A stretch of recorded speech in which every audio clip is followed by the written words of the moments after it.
আঁকছো তুই? CPU. CPU? হ্যাঁ। দেখি কেমন আঁকছো। এটা আবার দেখো। সিপিইউ আর এটা আবার ঘর।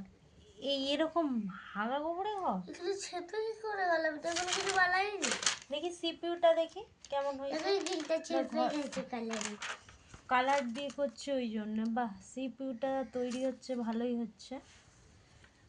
কি কিসের এটা, কি পরীক্ষা? আরে কম্পিউটার। কম্পিউটার? কবে? স্যাটারডে। তাড়াতাড়ি ভালো করে পড়, ঠিক আছে? পরীক্ষায় ভালো নাম্বার আনতে হবে, তাই তো? বলো, তোমরা সবাই আশীর্বাদ করো আমি যেন ভালো নাম্বার আনতে পারি। তোমরা সবাই আশীর্বাদ করো আমি ভালো নাম্বার আনতে পারি। ভালো করে বসো, আরে সবাইকে বলো। বাই, প্লিজ সাপোর্ট করো আমাদের ইউটিউব চ্যানেল। প্লিজ সাপোর্ট করো আমাদের ইউটিউব চ্যানেল। আর আমাকে আশীর্বাদ করো আমি যেন পরীক্ষায় ভালো নাম্বার আনতে পারি। আমাকে আশীর্বাদ করো আমি ভালো নাম্বার নিয়ে আসতে পারি। টাটা সবাইকে। টাটা। টাটা।